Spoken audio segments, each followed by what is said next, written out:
Hey guys, welcome to the Community Difference. I'm your host, Nathan Smith. Networking and meeting people is probably the most important thing you can do as a business owner, an employee, or for that matter, any citizen in the community. But so many people kind of miss the mark or don't do it super well. We'll talk about why that is and some understanding as we get ready to start the show today. Also, if 2020 taught us something, it's that mental health is an absolutely important thing. And we'll get ready to start the show. So let's talk about that in just a moment as we start now. Bye. Tune in to watch our communities grow. See how our citizens, local governments, small businesses, schools, and our local sports teams are coming together and partnering to make the difference. Are you ready? Let's go.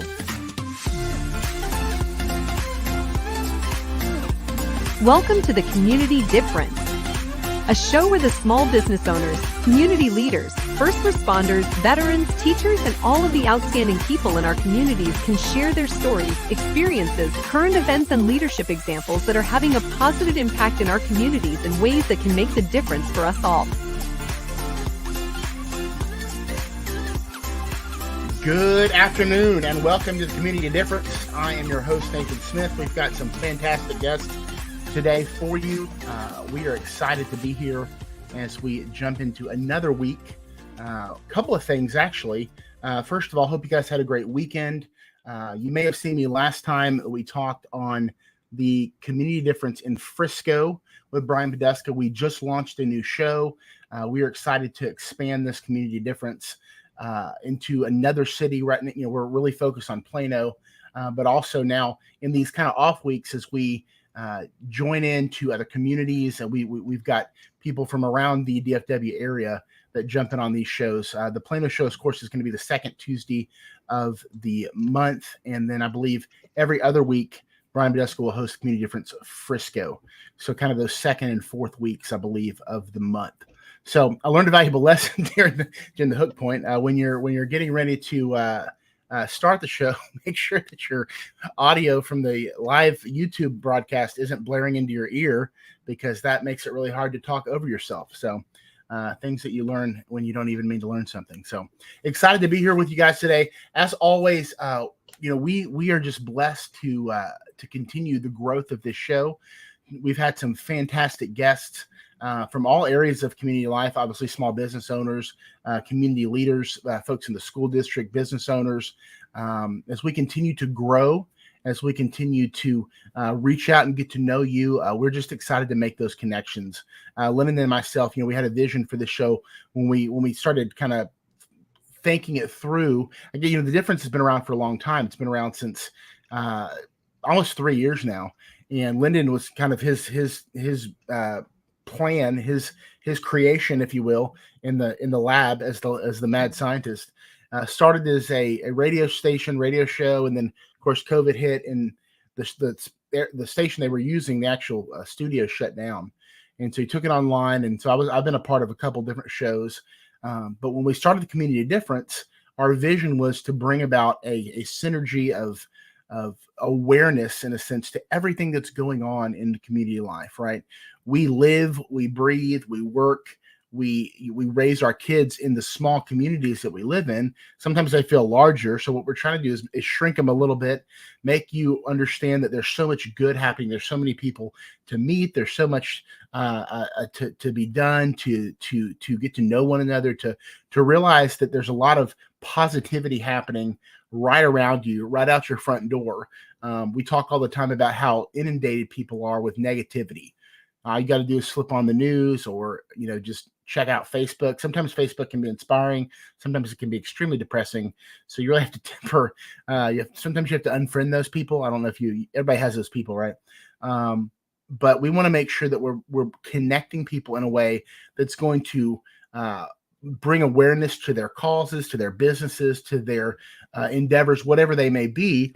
But in return, talk about how they are affecting the community in a positive way, highlighting those inspirational stories, etc. So I want to share with you guys, as we always do, a business tip of the week. And one of the benefits of being in a networking group like I am, and getting to be around other professionals is you learn a lot of stuff, right? That's obviously part of the reason why you want to be there. You want to, one, be held accountable, two, make sure that you're improving, personal developing, etc.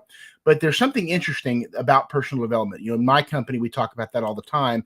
Personal development, personal development. You gotta read, right? Make sure that you're challenging yourself, you're growing, you're getting better, etc.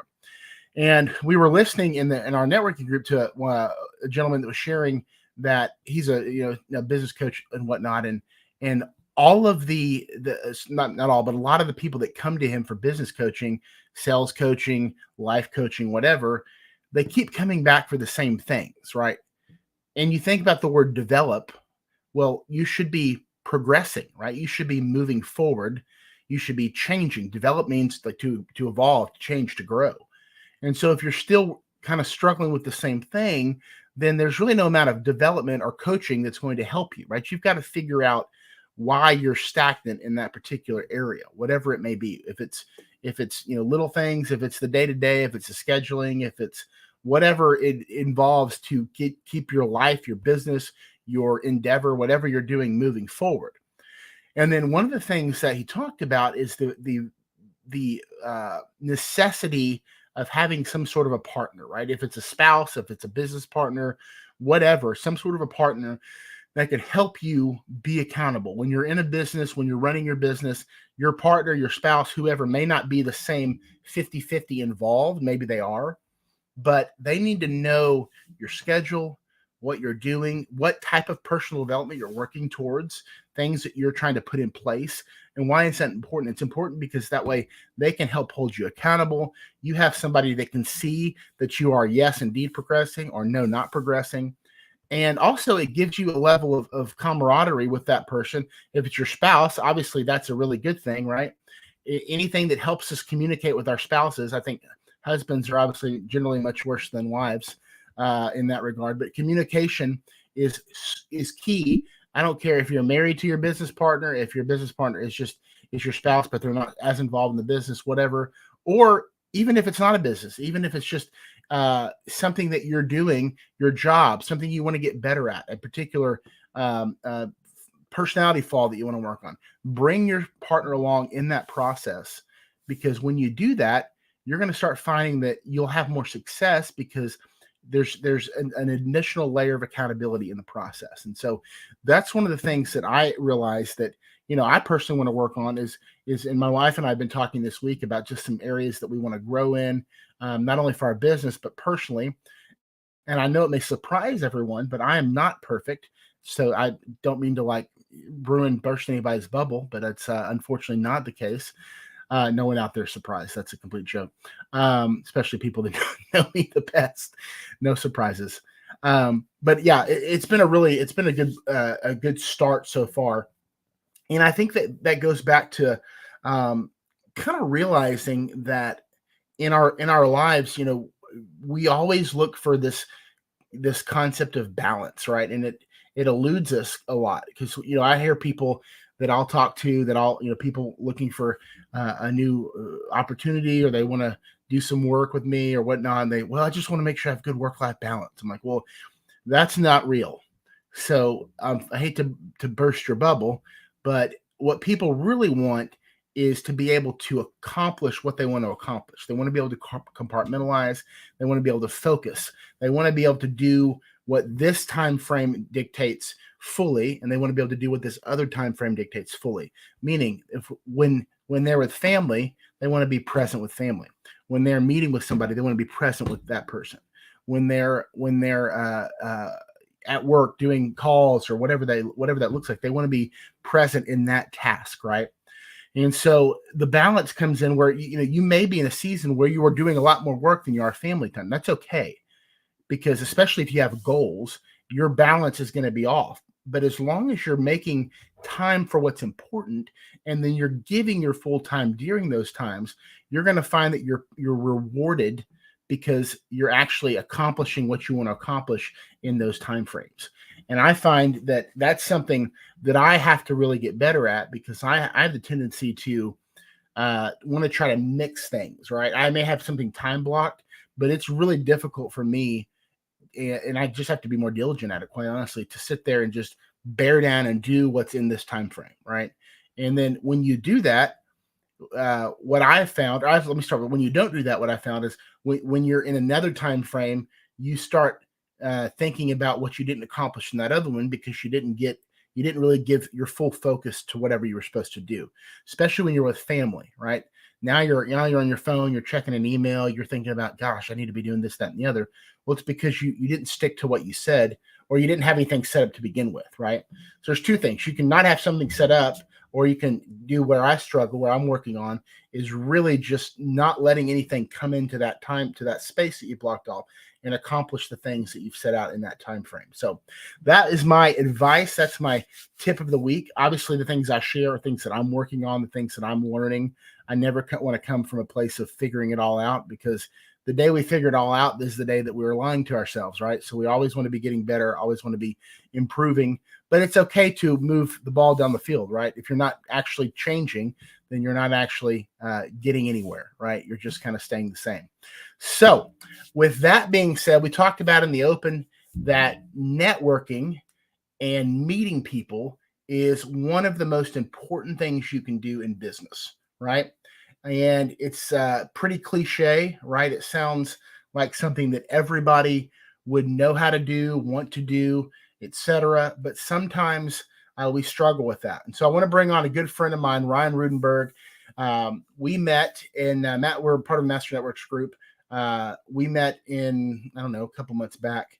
And Ryan, I'm going to have him pop on here. And first, just before we get started, before we dive into that topic, because we could probably talk for a long time on that, just want to share with everybody who you are, where you live, what city where do you call home, et cetera. Just a little bit about yourself, and then we'll dive into the topic. Absolutely. Well, thanks for having me on.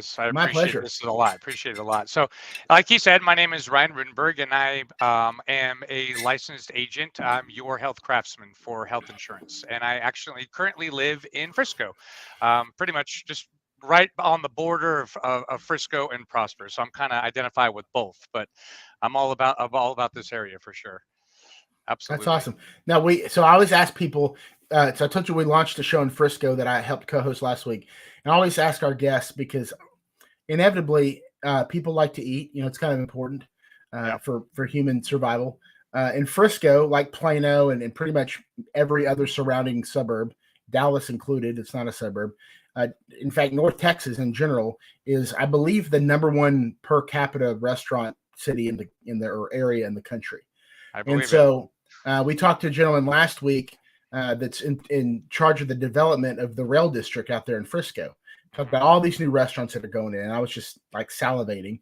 But while we're waiting for some of those to come in and actually open up, what is you and I are meeting for lunch or dinner tomorrow? Where are we going? Well, I can already tell you, because hands down, my favorite meal is a burger. Okay. And you just mentioned the rail district of Frisco, and literally right next to the rail yard, there's a restaurant called Haystacks. And that place is legit. Their burgers off the chain. So we had a gentleman that's running for a school board on Thursday for Frisco. The Garrett Linker? No, is Gopal is his name. Oh, okay. Yeah, and that was his favorite place. Oh my gosh! If you haven't been to Haystacks, it's really, really good. Haystacks, okay. So, and it's right there. It's in the rail district. Yeah, it's like right on the corner. Okay, that's awesome. Well, very good. So, tell me why you ended up in Frisco? Of all the places, all the areas you could live, what do you love about Frisco? Well, so this is a little bit of a story. So back in 2009, I used to live in Las Vegas. So I lived in Las Vegas from 2001 to 2009. Had my 2 beautiful children there, but the problem was it's not the greatest place in the world to raise kids. And the funny thing is my my father-in-law lives here in Frisco, and he said, "Man, you got to come out to Texas." I said, "I don't know about Texas," and it's my ex-wife now, but my ex-wife was saying, "Hey, we should really go out there. School systems are great." And I said, "Okay." So we ended up at first in McKinney, but then as we kind of got settled into the area, and after a couple apartments, we actually moved into to Frisco and the Prosper area. And currently I'm living in Frisco. So just absolutely love it. Such a great community of people. Probably the best place I've ever lived. Well, that's, my wife and I lived in Frisco when we first got married. We lived right there at Gaylord and Parkwood in those Yep. apartments, right across from I guess it's the Stars practice facility now, Yep. the Comerica Arena. I love Plano. Plano's one of my favorite, but if I had to move, I'd probably look at Frisco again, just because it's such a great place. So yeah, I can't imagine why you didn't raise kids in Vegas. It seems like such a No, family. that's the best family-friendly location. A good place to visit and then leave. Well, But yeah. outside of that, not family-friendly, in my opinion, anyway. Well, man, you're definitely a connector. Obviously, I think you and I kind of hit it off. And when we get back from the commercial break, I want to just start out with just a simple question: why is networking so important? Why is meeting so important? Not only to you, but why would you encourage people to get better, to hone that skill, and no matter what arena they're in? So we'll tackle that as soon as we get back. The Difference Radio, live stream, and podcast. The voice of small businesses and the communities they serve.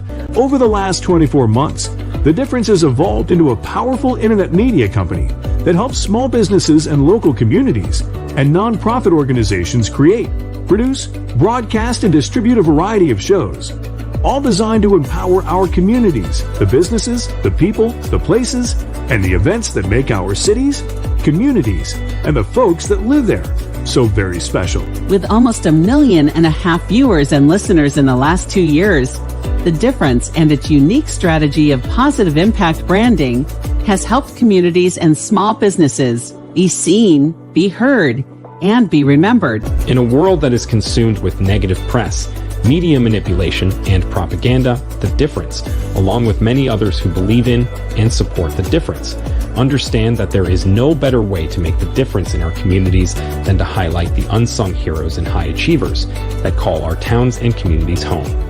And we wanted to create a platform that does just that. One that brings awareness to and reminds folks of the goodness that lives within so many of us and our neighbors. And don't forget to hit that like, follow, and subscribe button and tune in each week so you can experience the difference. All righty, guys. Welcome back to the Community Difference. I am Nathan Smith, your host, alongside Ryan Rudenberg. We just before the break posed a question, why is networking so important in terms of not just only small businesses, but anybody in general in the community, wanting to get out and make those connections. Ryan, I'll let you start us off there. Man, well, you know what? If you're looking to grow your business and make connections, I mean, networking is the place to start. And quite honestly, you don't even have to be good at it. You really don't. If you think, oh, raise my hand, I'm not good at networking, I'm not going to do it. I don't think I can. You're wrong. People like you have friends, you make a difference. So come to us. Come be amongst your tribe and get the support that you need.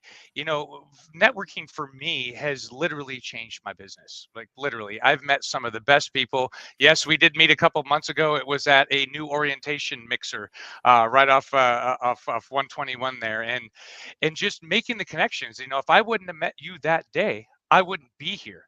I wouldn't be able to be a part of this and get out there in the community and just help everybody I possibly can. And building those connections. I mean, it's not about just trying to make a deal. Networking is not making deals. It's about making friendships and making connections. And what type of value can you give the person that you're sitting in front of?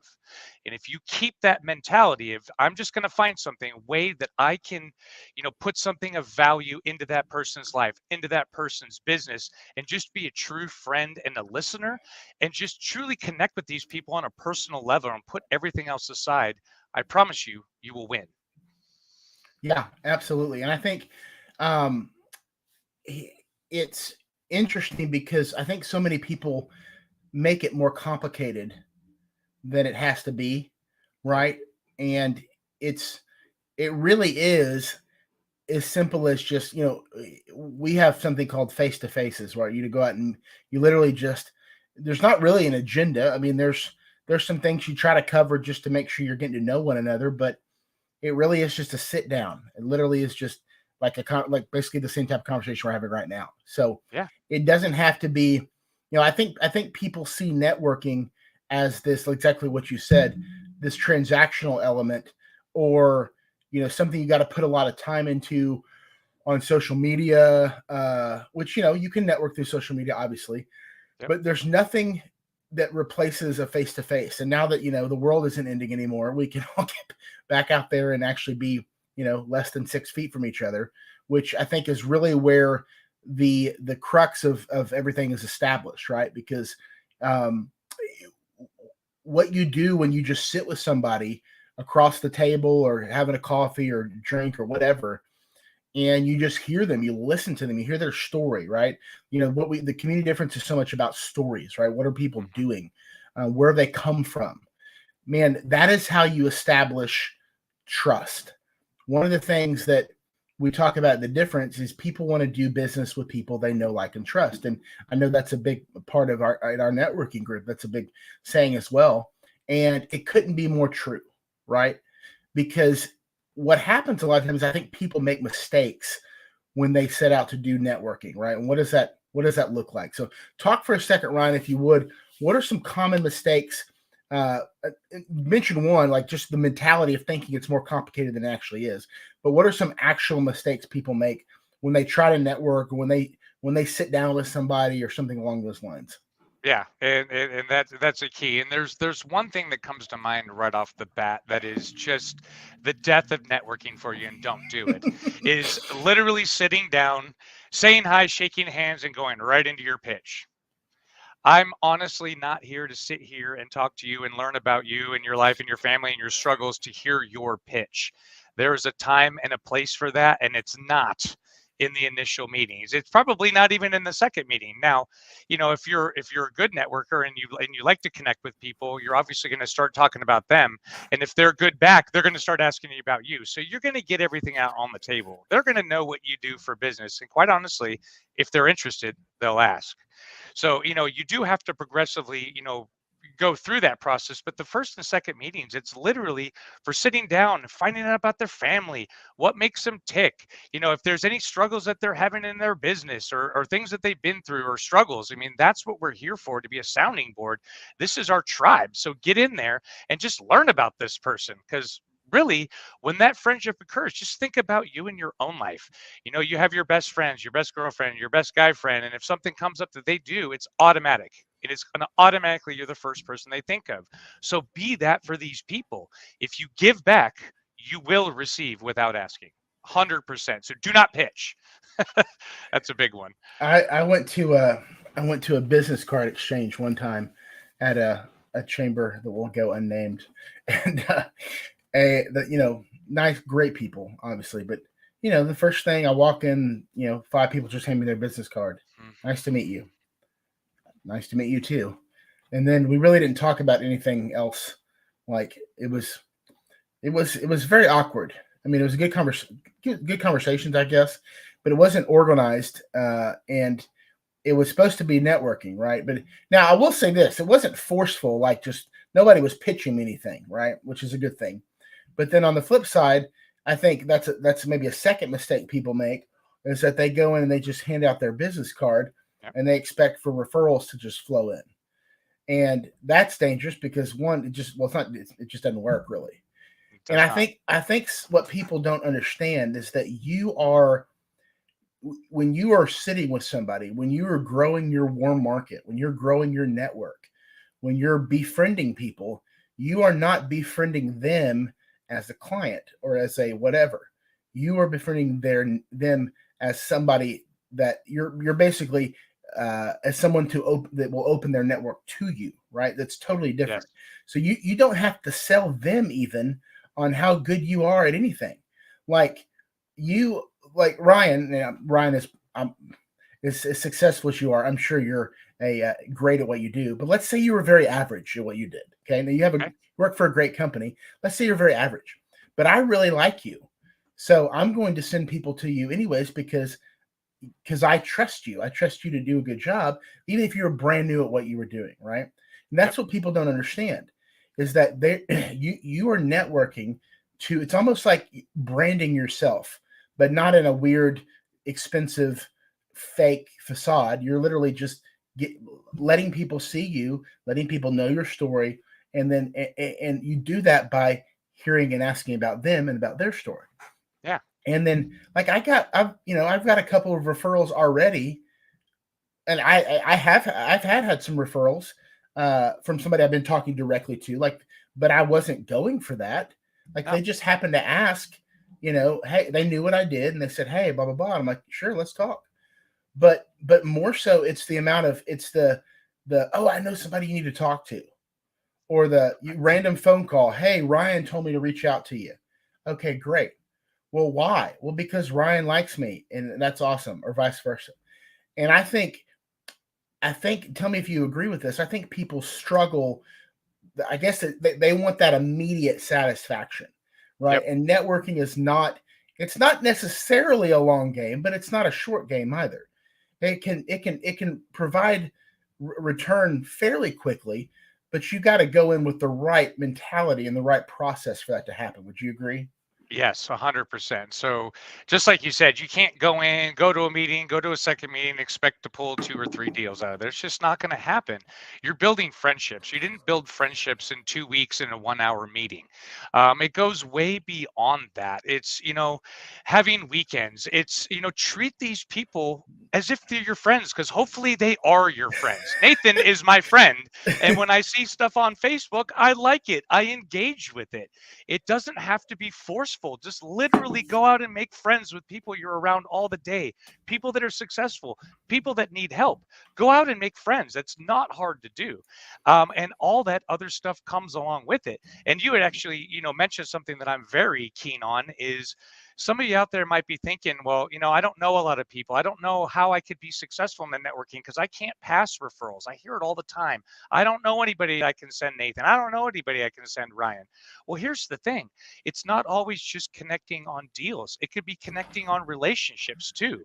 And I can't tell you how many times I've been sitting in front of somebody listening and hearing what they do and what they're all about. And then another person pops into my head. Hey, like you said, have you met Nathan? Like, man, he has this radio show. You guys are on the same wavelength. You guys need to connect. And then maybe because of that connection, business could be made between those two people where maybe their paths would have never crossed. And so you were the catalyst for that relationship. So don't discard that as well. And it's super important to really listen and do everything you can to help, for sure. Nathan, let me jump in. Ryan, I really love what you're saying about that, because most of the times where I have met face-to-face for the first time, second time, third time, it was someone else that they thought about that I could benefit from meeting rather than the actual transactions between that person and I. And my mentor, Jim Thomas, once told me many, many years ago that if you want to really be relational versus transactional, do not expect anything from them for at least 3 months. At least, Give or ever, honestly. Yeah, well, forever, because well, and it also depends on. I think we go in with a predefined notion of what we need to get from that person, rather than having an open mind about what that person can offer. Absolutely. Because it may be someone that we can never do business with. We just can't do business with them. You can't make money off me. I can't make money off of you. But like you said, Ryan, who do we know? And we will think of that eventually if we stay connected and keep talking to each other. I thought that was a great point, though. Thanks. Well, great. You're welcome. And I totally agree, Lynn. If you think of like the actual word network, like if you think of like a computer network, it's not just one computer talking back and forth. I mean, maybe any given signal or whatever. But the internet, for instance, is millions of computers all over the world, right? It is a network of computers. Well, the same thing with people. You're tapping into something that has roots that extend all over the place. And if you do it correctly, that's where you're going to reap the reward, right? That's where you're going to see the benefit. And I think for so many people, it's just they have such, I guess, tunnel vision, if you will. Maybe that's a good way of looking at it. Or you are so just I guess commission focused or transaction focused. What do we call that? Commission breath. That's the worst. Breathing all over me. That's worse than morning breath. I mean, quite honestly, when you just you never want to feel desperate, because that just doesn't bode well. That doesn't seem, No. it doesn't look professional, and it doesn't bolster trust.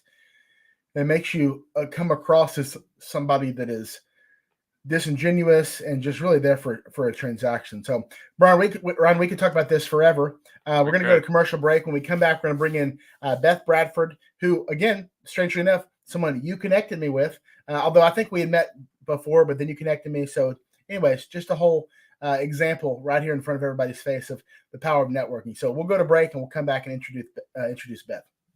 The Difference is made possible by the following small businesses. Real property management focus. An unmatched level of service to property owners, investors, and tenants throughout the DFW Metroplex. When you need a trusted roofing company on your side to help you out with storm damage repair for your roof, call Cook DFW Roofing.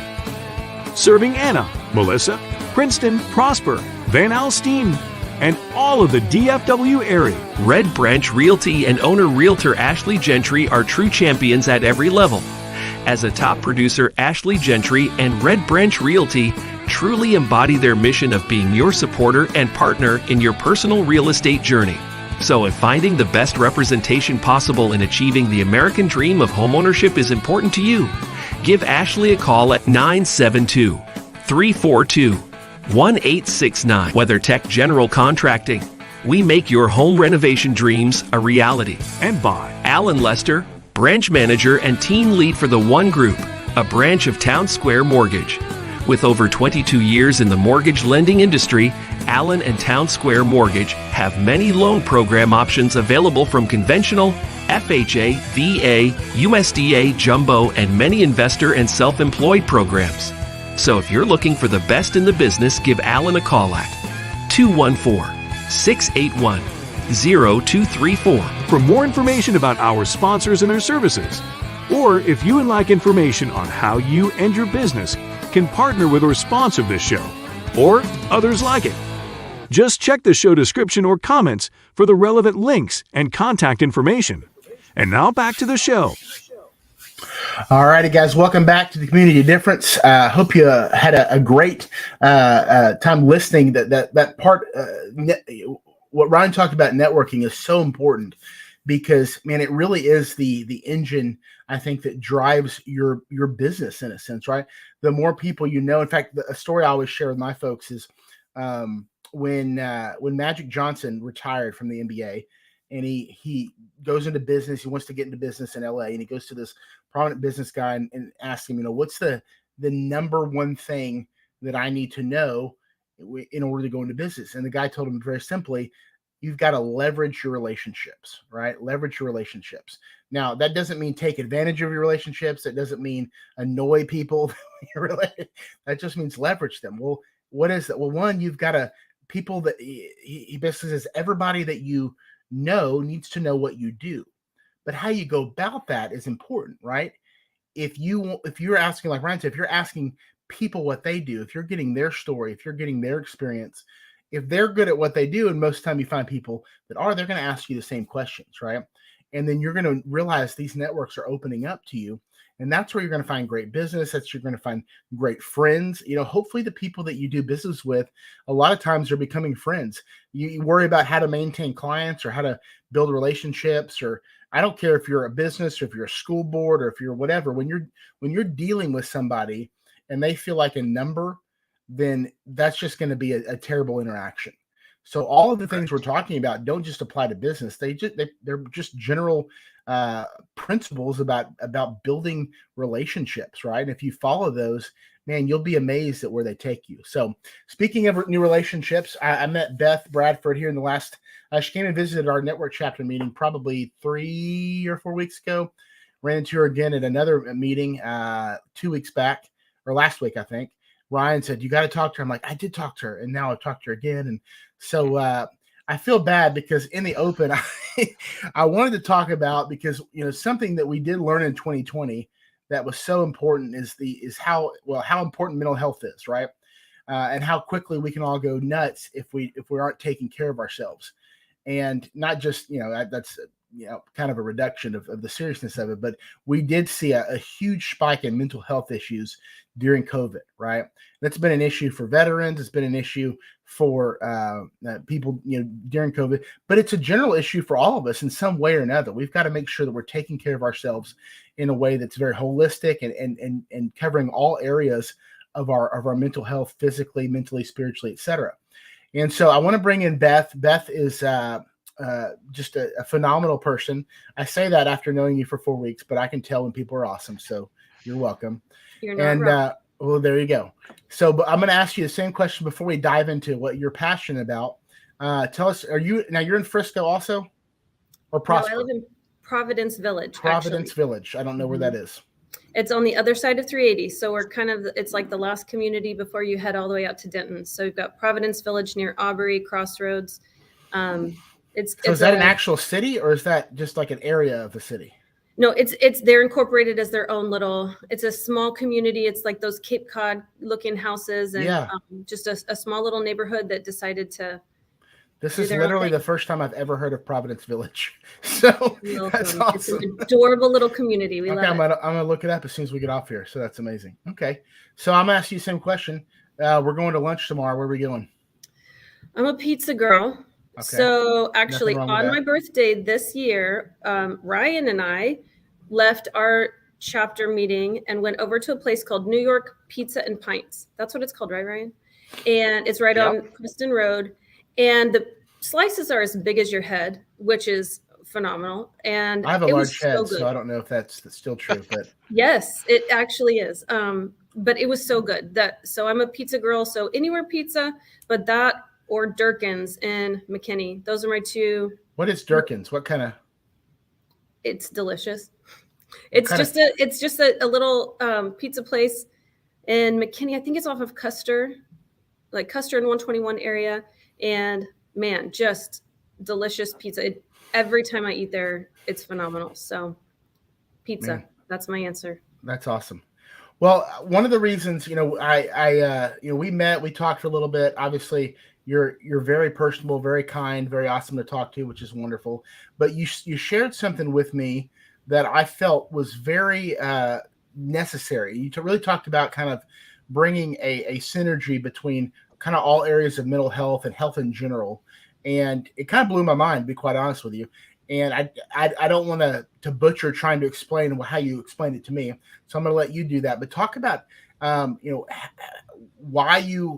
how you got into this area of focus, like what you want to do with it, where you see yourself, and why you find it to be so important.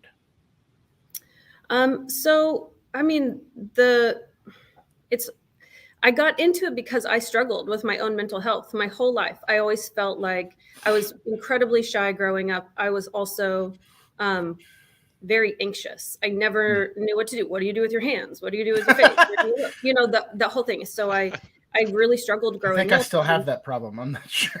Right. Well, we all do. We really all do. And some people have learned to deal with it. And I kind of shut down through my teenage years, graduated high school early because I just couldn't figure out where I fit. And so when I went to school, I started taking psychology courses just kind of on accident and fell in love with it. So my degree was in psychology and child development.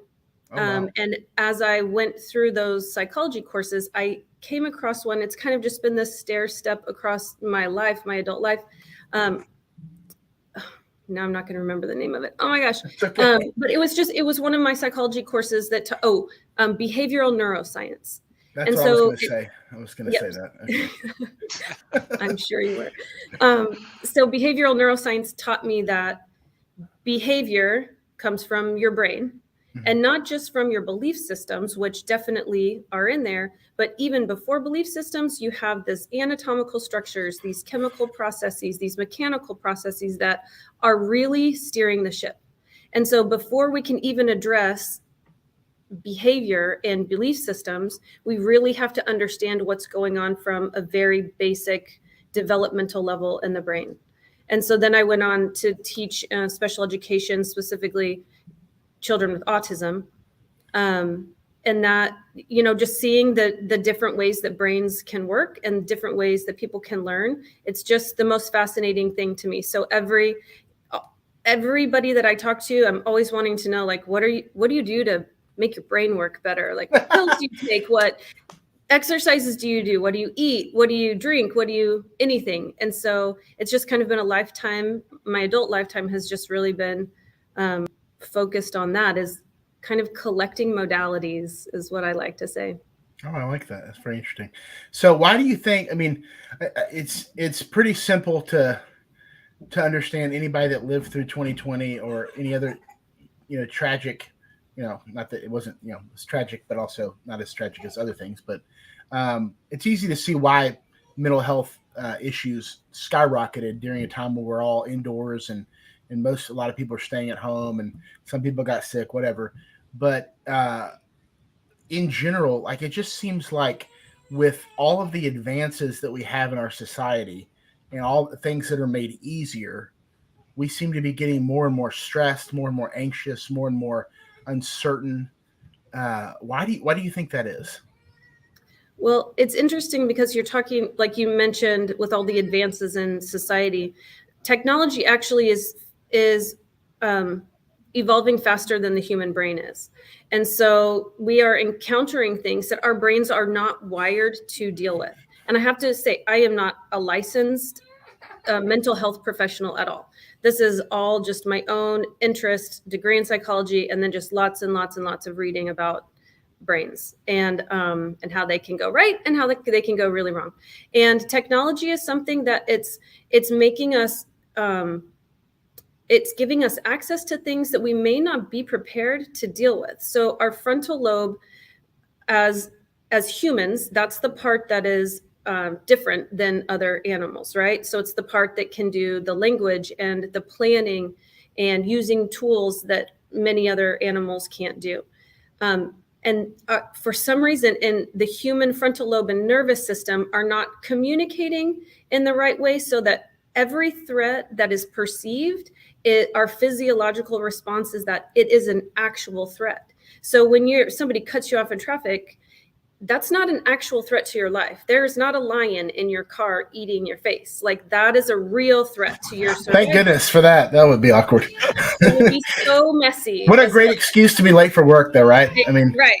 There's a lion in my car. Sorry, guys. I've seen some crazy things on 635, but if I ever saw that, I think I'd just go home. Then we all get to, like, check out, done. We saw the lion eating the person in the car on the way to work.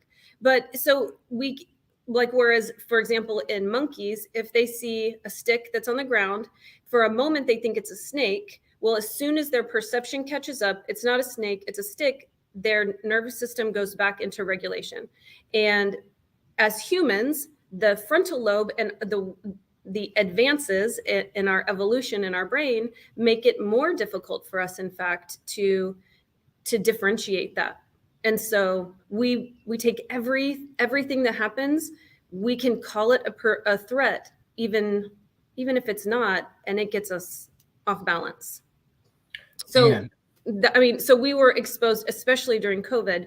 Not only were we separated from our people, from our physical closeness that we as a species need so desperately, but then we were also forced into a digital world that our brains are literally not wired to deal with.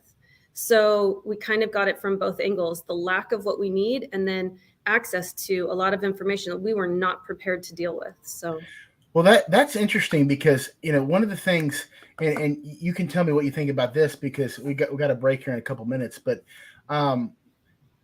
this is not the show to argue about if you should have done this or not during COVID.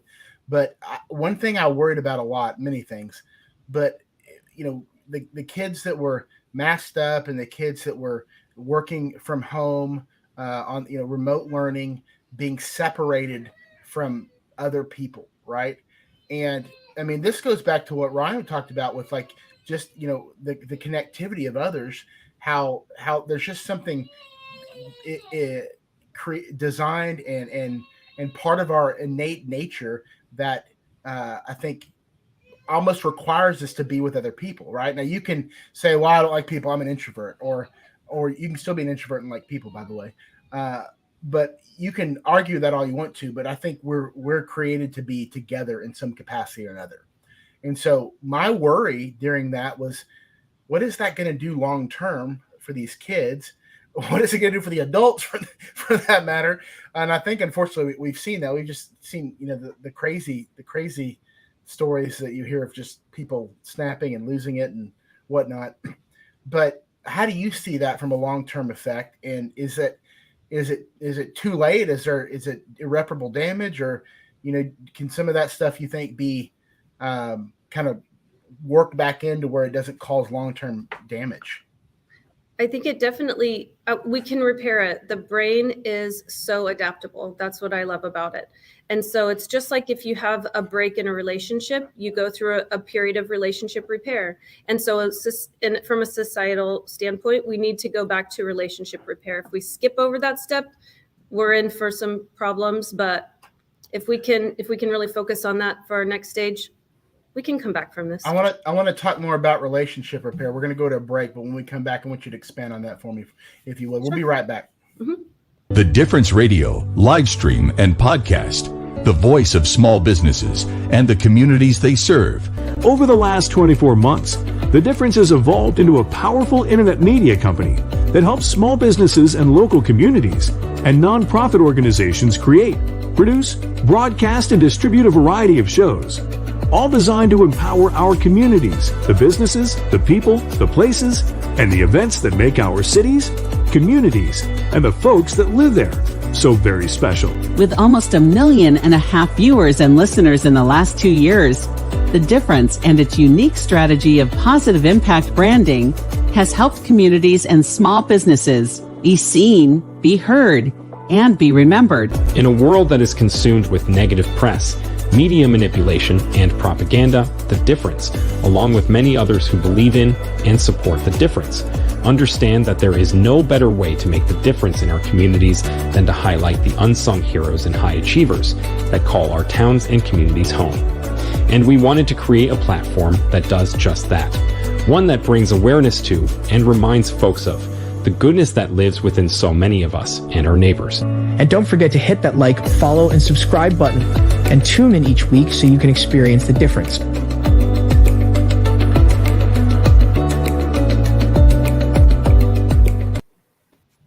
Alrighty. Well, guys, welcome back. We are on our last 15 minutes here with Beth Bradford and, of course, Ryan Rudenberg. Beth, talk about when you say relationship repair, what do you mean by that? Expand on that for us, if you will. So what I know of, it's just a general concept, right? That if something's broken, you can go fix it. And so specifically with relationship repair, I was introduced to that term when I was working as a special education teacher. There's a methodology, it's called CPI, that's crisis prevention intervention. So when you're working with students whose brains work in a different way, sometimes their reactions to the stimuli around them can be very intense. And so you go through a process of hopefully de-escalating a situation. If that doesn't happen, then sometimes you have to intervene on a student's behalf. And afterward, you specifically go through a process called relationship repair, where you talk about what happened. So you do that not only from a staff standpoint, you talk amongst yourselves what happened, what can we do differently next time, identify the actual problem. And this is where it gets different and difficult when you're talking about a big group of people and something as incendiary as political differences and religious differences, and like all of the things that we've seen in the world happening over the last few years, especially, and with COVID. Identifying some of the things that went wrong. And then, like you said before this podcast started, like, we're here to find commonalities. And we were joking, but that's absolutely, like, for relationship repair, you have to start as close as possible to the same page. Sometimes you can't get all the way on the same page, but if you can find commonality with the people around you, then this is just my own belief. You can see them as a human. You can humanize them as opposed to, continue to create separation. And for me, that's what relationship repair means, is find commonality and try to grow those common goals as much as possible. Yeah, and I think, going back to, Ryan mentioned the word tribe, right? We naturally we find the people we fit in with, and we naturally divide up by views and beliefs and things like that, which is not necessarily a bad thing, right? You're attracted to people that you have a relationship with or commonality, and you find those commonalities just like we talked about by going out and meeting people, and that's certainly a good thing. I do like what you mentioned about you know looking, when you're looking at one tribe or another, one group or another, finding those commonalities, those things that you can agree upon, and just see each other as human beings is very important. I think you probably, when you find people that may be really struggling in the mental health arena, which is such a broad term, and I'm obviously not even close to an expert on any of that. I'm just talking from what I've seen and experienced. Um, a lot of times, I think you find people that have been isolated or that isolate themselves. Maybe it starts like with anxiety or depression or any type of. You might hear my son crying in the background. I don't know what's going on. What happens when your office isn't finished and you're working from home? It's okay. We're all real here. No facade. It is okay. No facade. Um, um, but yeah, that's all I got. That's all I got for that. But it's just interesting to see kind of the progression of how things go wrong. But like you said, how you can bring them back. There's a book that I'm reading called "Switch on Your Brain" that I think is fantastic. It's by Dr. Caroline Leaf. Are you familiar with her at all? That I need to send you a copy of that book. I think you would find it fascinating. So she talks about how so much of your health, your physical health, has to do with how you think, right? Your thought life and the power of the mind to control your brain, which controls your body.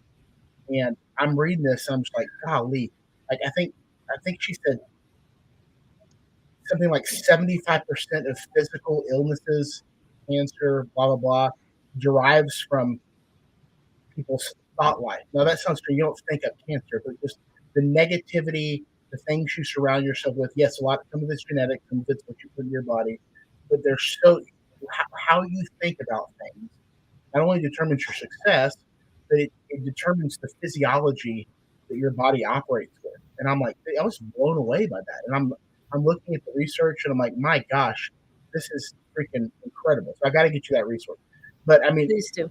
Would you agree? Like your thinking, we talk about that in business, right? When people go into business for themselves, one of the things that is difficult, many things are difficult, right? Is you're not an employee anymore, right? You're not you're your own boss, which you talk about, which is good, but it's also hard because you've got to be your own boss, right?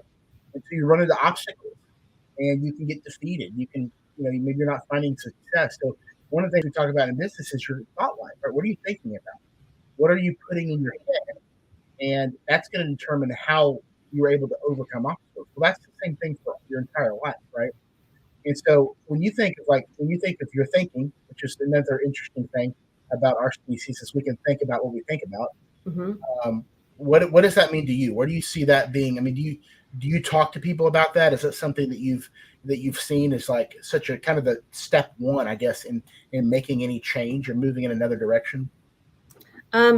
Well, so for many, many years, that was step one for me. Now it's step two, okay. Because what we have access to, the thoughts that we have access to can be limited from a very, very early age, based on where we have the family that we grew up in, where we lived, what we had access to. And then our brains become wired in a certain way. Okay. And sometimes you have to have an outside intervention in order to gain access to a new way of thinking. So think about what I'm really currently interested in is hypnotherapy. So they get in and they deal with your subconscious, right? So there's a whole belief system, there's a whole world that's happening that we aren't necessarily aware of. So if we could go in and remove some roadblocks, some people need medication for that. Some people need psychedelics for that. Some people need extra vitamin D for that. Like to change the wiring in your brain so that you can have access to a new way of thinking is for me is at least step 1A, if new thinking is step 1B. Yeah, that makes perfect literally sense. Can't access a new way of thinking until the anatomy of their brain changes a little bit. Well, it's almost like you don't know how to fix it. It'd be like, hey, Nathan, put this motorcycle together. I'm like, I don't know how to do that. I can do it I want to, but unless I'm going to need some outside assistance in order to. And then give you instructions in a language that you don't speak. Here's some Russian instructions to fix the motorcycle. How do you know I don't speak Russian? Because I speak Russian, and so we would have been talking in Russian already. Oh, well, that would have, yeah. Okay. I'll learn something else. See what you learn when you get to know people, Ryan. Isn't it great? Well, Beth, thank you so much for coming on. I know we could talk to you forever. This is such an important topic. We'd love to have you back on as you move through this journey and really what you're wanting to do with this. You talked a little bit about just kind of wanting to bring all aspects of health and mental health together in a way that's accessible for everyone. And I'd love to hear how that develops as that comes more and more to fruition. Absolutely. We have a couple minutes left here before we wrap up. And, we all met through networking through a networking group called Master Networks.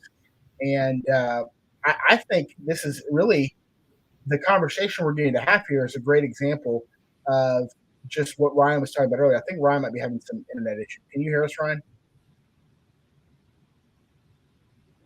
I guess. Oh, nope. He was over it. I guess he didn't want to talk about that anymore. But, one of the things I love about networking is because I get to meet great people like you, obviously, Ryan. And, you and I may, like Ryan said earlier, you and I may never do business together, but I love that we have a friendship. We're starting a friendship, right? I'm getting to learn things about you. Didn't know you spoke Russian. Great. Obviously, Ryan, I think, probably meets more people than anyone else in Master Networks. It's pretty much insane. Definitely. He sits down with like 20 people a week, it seems like. Yeah. But his business has prospered from that, which is great.